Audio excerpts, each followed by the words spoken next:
evening and welcome to your Tuesday, June 10, 2025 edition of the Evening News. I am Jemima Holmes. Thank you for joining us. Let's take a look at some of the lead stories tonight.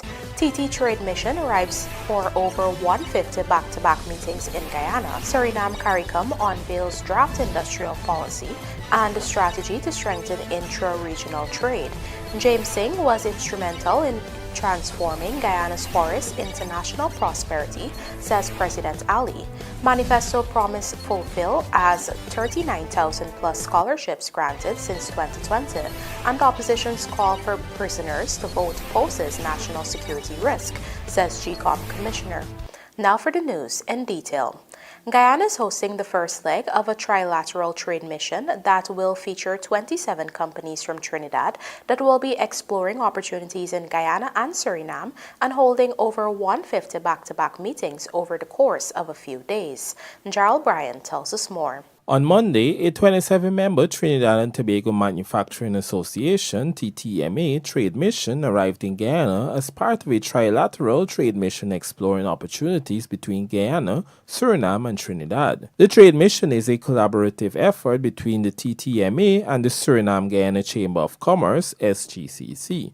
Kicking off the Guyana leg of the trade mission on Tuesday at the Pegasus Corporate Center, SGCC CEO Rahul Lindar drew comparisons between the trade mission and CARICOM ideals of a single market and economy. Over the next few days, more than 27 companies will engage in over 150 targeted B2B meetings, spanning industries such as manufacturing, logistics, energy, health, and even beauty and consumer goods.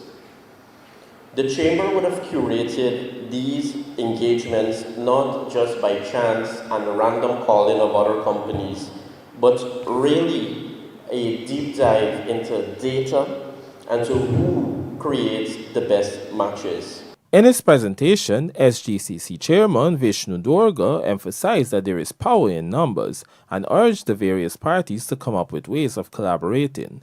This is against increasing nationalism around the world, which has seen certain countries practicing isolationism. Many of us have a decision to make. Do we want to just say, our country, us alone, let's see, what we can do for ourselves, which is the trend at the moment, or do we want to remember that there's power in numbers, we belong to a wider ecosystem, and that we need to also understand that, as Rahul mentioned, if we want to go fast, we'll go alone and then we'll end up by ourselves as well. We'll end up being looked like an economy that only cares about its own needs. For his part, TTMA Director Navin Dukaran emphasized that trade must be a two-way street, allowing all parties to benefit and promoted Trinidad as an investment destination. He also lauded the existing trade ties between Trinidad and Guyana and acknowledged the open-mindedness of those taking part in the trade mission in seeking new opportunities. I must say, when I walked into the room, and even this room here, first of all, when we were in the other place, it was a much smaller room, and we fit everybody in then. But this is over 50 individuals. And the growth that I've seen is, Ramesh and the whole secretariat, you guys have done an amazing job to build this interest and trade, in the trade mission group. Well done. Right? And it's because of your attendance here, the growth, the business relationships, and the trade between the two countries, headed by these two good associations, Trinidad Tobago Manufacturers and the Guyana Suriname Chamber of Commerce. They are playing that catalytic role that is needed. The Guyana leg of the trade mission will culminate with a closing cocktail reception on June the 11th, during which Mirage Air Conditioning Limited will have a soft launch. Afterwards, the trilateral trade mission will continue in Suriname on June the 13th to 14th, 2025. Gerald Bryan, The Evening News. Guyana's exports to Trinidad and Tobago have totaled some US $1.9 billion, a revelation made by Trinidad and Tobago Manufacturers Association President Dale Parson, who was also optimistic that the collaboration between the two countries will grow even stronger in the years to come. Here is Gerald Bryan again with the details. On Tuesday, the Trinidad and Tobago Manufacturers Association, TTMA, in collaboration with the Suriname Guyana Chamber of Commerce, launched their trilateral trade mission to Guyana. The trade mission comes at a time when, according to TTMA President Dale Parson, Guyana has exported almost US $2 billion worth of products to Trinidad. There's a big trade partnership between Trinidad and Guyana going on for many, many years. Guyana exports over $1.9 billion worth of products into Trinidad, and Trinidad exports $0.6 billion to Guyana. With the growing opportunities in Guyana, there's a huge gap that needs to be filled, as Mr. Durga said, out of demand because of the fast-growing economy, and it's an opportunity for all of the manufacturers here to take advantage of that. Parson expressed hope that both countries can make the utmost effort to unleash their full potential together and strengthen their collaboration. He also emphasized that they uphold the premise of equal partnership. We also want to determine the business opportunities, foster mutual business relations. To conclude, I want to thank you for being here today and making the effort to try to work relationships together. It's really important. This is a really important market. It's growing. There's a huge demand here. And I hope that everyone can take full advantage of this to bring fruitful business relationships together. Let me take this opportunity to invite everyone here to our Trade and Convention TIC 2025 hosted this year in Trinidad between the 17th and 19th of July. There will be more than 300 companies exhibiting from 30 different international countries. So I look forward to seeing you here. Based on the United Nations Comtrade database on international trade, Guyana's imports from Trinidad and Tobago were dominated by oil, followed by beverages and vinegar, cereal, flour, and starch and other products. There have been times, however, when manufacturers in Guyana have complained of phytosanitary measures which prevented them from exporting to Trinidad. Jarrell Bryan, The Evening News. As the Caribbean community intensifies efforts to strengthen trade and economic ties among its member states, the organization has unveiled a draft industrial policy and strategy for 2025 to 2030. Kelroy Williams joins us to report that the updated framework is aimed at enhancing integration and promoting sustainable development across the Caribbean. On Tuesday, the 60th regular meeting of the Council for Trade and Economic Development (COTED) got underway at the CARICOM Secretariat in Georgetown. The high-level engagement brought together regional leaders from across the Caribbean.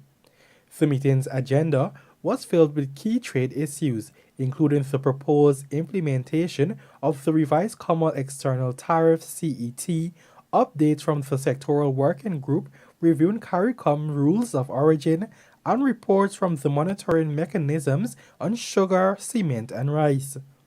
At the opening ceremony, CARICOM Secretary General Dr. Carla Barnett underscored the urgent need for the region to diversify its trade and economic relations.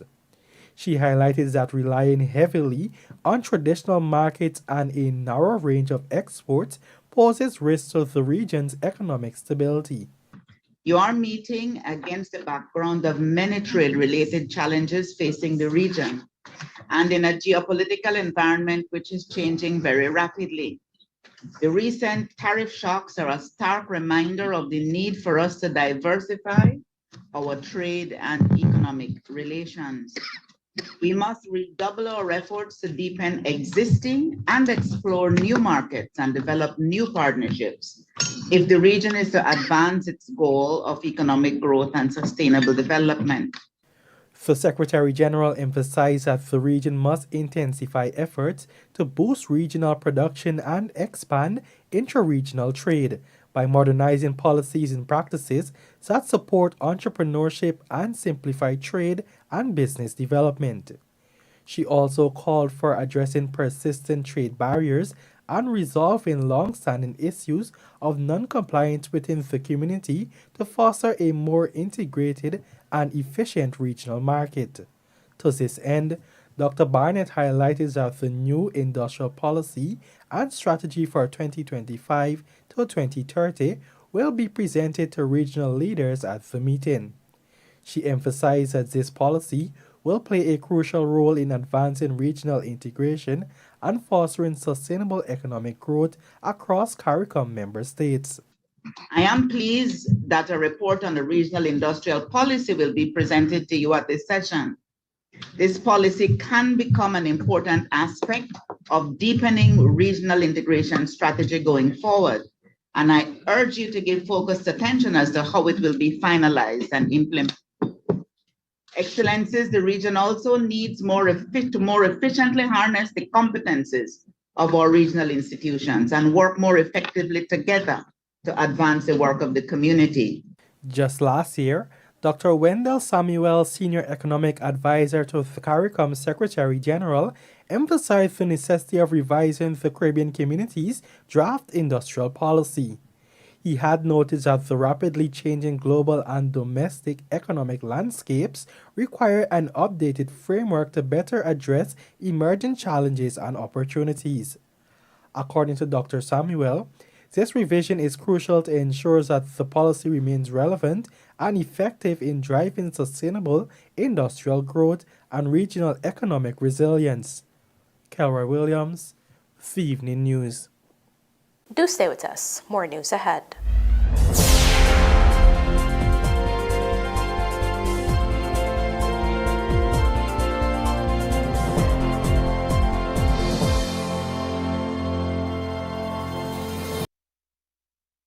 Looking to bring your dream home to reality? Or simply taking on a home improvement project? Then National Hardware Limited is where you should start. Let us put that touch to your home.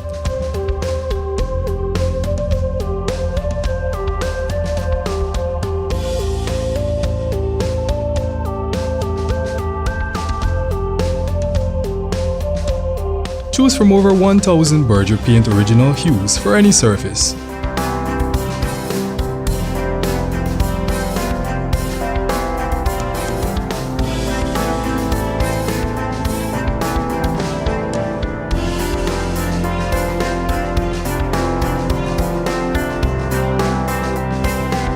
We are known for our trusted brands such as Westinghouse, Philips, Sadco, Rubbermaid, Pyrex, Gibson Home, and so much more.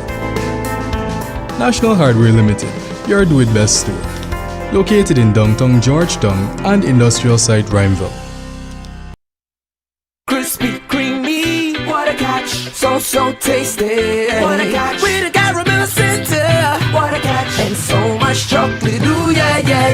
First it's crispy, then it's creamy. With so much chocolate, smooth and milky. And when you go a little deeper, you find caramel, ooh yeah. What a catch. Oh, what a catch. You know we love you. What a catch. Oh.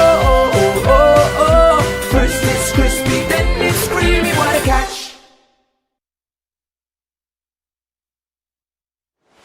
Did you know that Gassi's Jet A1 fuel is a type of aviation fuel specially formulated for turbine engines?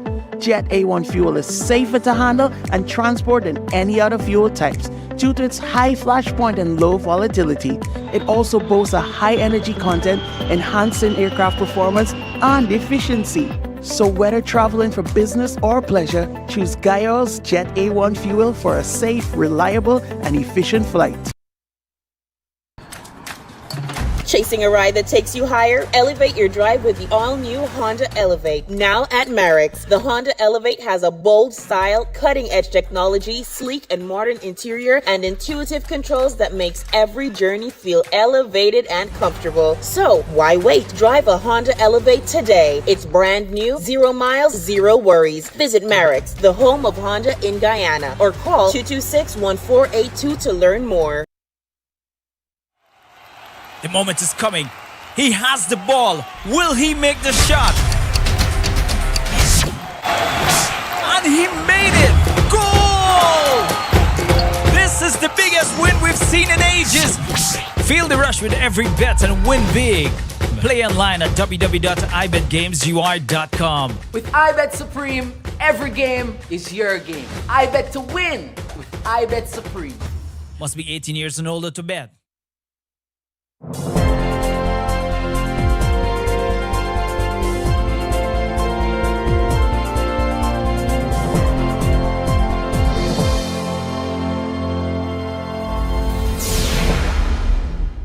Welcome back. You're watching the Evening News. President Dr. Irfan Ali today paid tribute to former Commissioner of Forests James Singh, who recently passed away.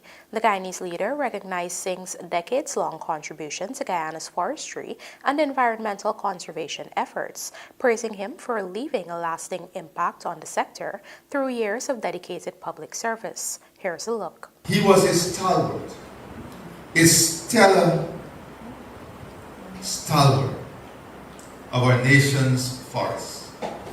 A man whose contribution did not simply facilitate routine forestry administration, but helped shape the very foundations upon which our modern low-carbon development strategy was built. Let it be said clearly, in this solemn moment of remembrance, James Singh was instrumental in helping Guyana transform its forests into a globally admired model of sustainability and national prosperity. I repeat, James Singh was instrumental in helping Guyana transform its forests into a globally admired model of sustainability and national prosperity. Well, today we speak of Guyana earning millions of dollars annually from the sale of jurisdictional carbon credits. We must remember that system did not spring up overnight. It was built layer by layer through careful planning, rigorous governance, and credible systems. And James Singh was at the heart of it all. James Singh did not emerge from obscurity. He came from a lineage that has given this country nothing short of outstanding, distinguished, and selfless service. His family has long been known for offering professional and principled contributions to national life, always guided by a deep sense of duty rather than partisan persuasion. That tradition of integrity, dedication, and quiet excellence runs deep in his bloodline. And James followed in those footsteps, not as a mere follower, but as one who would blaze his eternal trail. James Singh was quiet, and he was quite simple. A consummate professional, he was knowledgeable, passing and possessing the grasp of forestry science that few could rival. He was competent, efficient, and thorough, always prepared, always on top of the details, but above all, James was reliable. You could count on him. You could trust his word. You could leave a matter in his hands and walk away, knowing it would be done and done right. To the bereaved family of James Singh, his beloved wife, siblings, child, relatives, and dear friends, I extend on behalf of the government and people of Guyana, and on my own behalf, the nation's eternal gratitude and our deepest and most heartfelt sympathy. I join you today not just to mourn, but to honor, to reflect, and to give thanks for a life that was immensely meaningful, remarkably impactful and generously lived in the service of others and his country. Minister of Finance and Public Service Dr. Ashley Singh has highlighted that the People's Progressive Party civic government has not only delivered but surpassed its promise of granting 20,000 scholarships, granting more than 39,000 to date. Michael Henry tells us more. The current PPPC administration has awarded over 39,000 scholarships to citizens across the country, surpassing its manifesto promise of delivering 20,000 scholarships within its first term in office. This was disclosed by Finance Minister Dr. Ashley Singh on Tuesday while addressing graduates at the third gold graduation ceremony. In preparation for the 2020 elections, President Ali gave a commitment that once elected to government, his government will grant 20,000 online scholarships in the coming term of office. And that is to report that when compared to the 20,000 online scholarships that we committed to grant in this term of office, I'm pleased to report that we have now granted, including the 2025 cohort, in excess of 39,000 online scholarships. On that note, Dr. Singh revealed that this significant number of scholarships has led to a massive investment amounting to billions of dollars into the GOLD program. I wish further to share with you that pursuant to President Ali's instructions, we have included in successive annual budgets in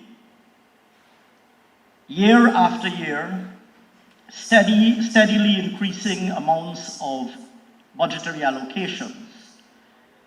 And in total today, we have allocated 12.5 billion Guyana dollars to the Guyana Online Academy. That represents an investment of approximately 312,000 Guyana dollars per student. This year alone, we will be graduating over 2,000 persons who have completed courses at several levels. The minister also urged the GOLD graduates to view this opportunity as a new beginning in their lives. You are to consider the conferment of your degree more so as the beginning of a journey rather than the culmination of your journey, because you are now equipped with relevant academic skills that really should be considered tools to be used and to be deployed as you embark on whichever new task you are endeavoring. You are to consider yourselves now equipped with what is needed more so to learn than to present yourselves as experts and authorities. The task now is yours to use the education, the skills that you would have obtained, to position yourself appropriately to not only convert these opportunities with which you are presented, but also to apply yourself to contributing to the realization of a better Guyana. Through key initiatives like the GOLD, the Ministry of Public Service, and targeted technical and vocational education and training support, thousands of Guyanese from the coastland to the hinterland now have access to fully funded local and international scholarships. I am Michael Henry, reporting for The Evening News. A recent push by opposition-nominated commissioners at the Guyana Elections Commission GCOM to allow prisoners to vote in the upcoming 2025 regional and general elections has sparked fierce backlash from GCOM Commissioner Clement Rohi, who says the proposal presents grave national security and public safety concerns. Details in this Trishel Sobers report. Last week, a Guyana Elections Commission GCOM meeting ended with opposing views by the commissioners as a series of voting issues were discussed, including the right of prisoners to vote. While there are no laws disenfranchising persons who are incarcerated, there are also no legal provisions to facilitate prisoners, both convicted persons or those who are on remand, to vote.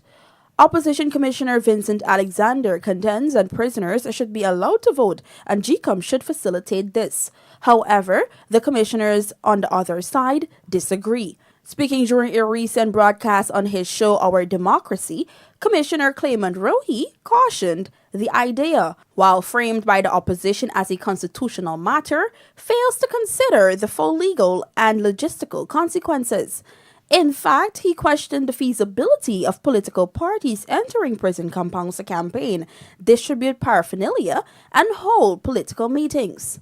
This is the demand that is fraught with serious implications for national security as well as the public safety and security of citizens of this country. The safety and security of citizens is of paramount importance, and it remains a troubling concern of many Guyanese. My point is that nothing must be done to jeopardize the safety and security of the citizens of this country, nor the country's national security. Simply to accommodate the political opposition's demand for prisoners to have the right to vote.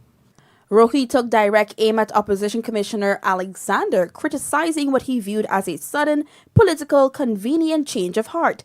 Additionally, raising logistical red flags, Rohi presented a barrage of questions about the real-world execution of the constitutional policy which governs right to vote, reminding that no such provisions were facilitated under the governance of former President Forbes Burnham. Will each inmate be escorted individually? If so, by whom? Will they be free to roam after they would have, quote-unquote, voted till the close of poll, that is after 6 o'clock? Will their freedom on E-Day be granted by the court, the Director of Prisons, or the Ministry of Home Affairs? Who will be held, the question now is, who will be held responsible if prisoners do not return to prison? The rule of law, as far as he is concerned, is of no consequence in this matter. The rule of law, as far as Mr. Alexander is concerned, in this matter should be disregarded, and prisoners should be granted an exception. The commissioner noted that implementing this proposal would likely require parliamentary intervention and legal reforms. Further, beyond legal challenges, Rohi warned of potential security compromises, including a significant depletion of both police and prison personnel required to escort and manage prisoners on Election Day. He emphasized that such a move would risk the integrity of the prison system and divert resources from securing polling places across the country. Trishal Sobers, Evening News. And now for a look at the bridge reports. The Damar Harbor Bridge will be closed to vehicular traffic on Wednesday, June 11, 2025 at 3 hours 55 for a period of 1.5 hours. Meanwhile, the Barbisford Bridge is scheduled to be closed to vehicular traffic at 16 hours 40 on Wednesday, June 11, 2025, also for a period of 1.5 hours. Let's now take a look at the local stock exchange market compliments of GASI.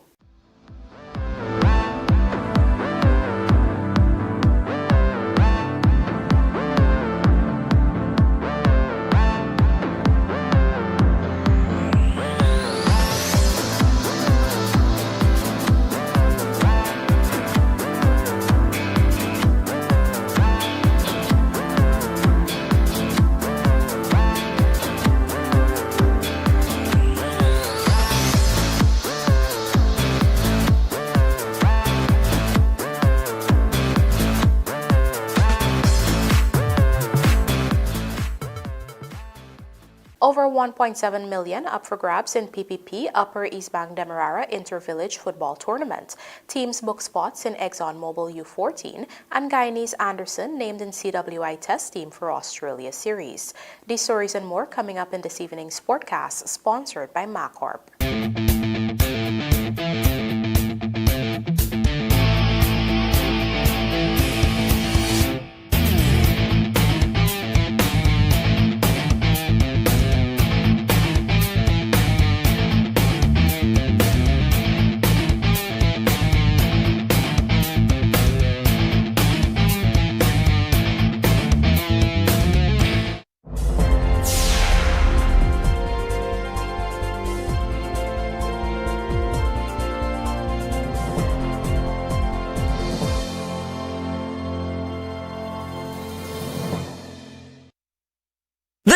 Father's Day. Digicel is showing love to the real MVPs, all the father figures who hold it down every day. And we're not talking socks and ties. We're talking an 85-inch TV to watch his favorite sports and a barbecue grill fit for the king of the backyard. 4 lucky winners will take home this epic combo. Just top up $1,000 or more and boom! You're entered into the draw. Give dad the gift of entertainment. Top up now. Grill and chill with Digicel this Father's Day.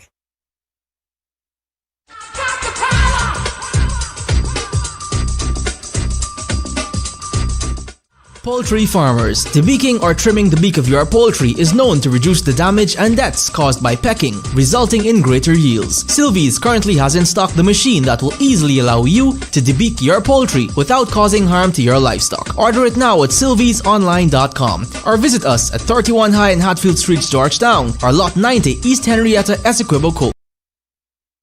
You know, I've been thinking, since I moved over to the west side, this is the perfect location for put up a food stand. Put up food stand here? Yes, Officer Bring. Oh, Granny, you can't put up no food stand here. Why not? Because the gas to energy pipeline. Gas to energy? Why is that? They can bring gas from offshore to Region 3 that can turn into electricity and other things. So what about if Granny put it up over there? No, Granny, listen. This whole area here, from here to the West Bank, is considered the right of way. So nobody can build, plant, dig or burn nothing here. But what if I am? No buts, Granny. Listen, you could get yourself or others hurt. Watch, you see this number here? You call it if you see anybody doing anything out of the way or doing anything they're supposed to be doing, like building, digging, or burning stuff on the right of way. All right, grandson, I hear you.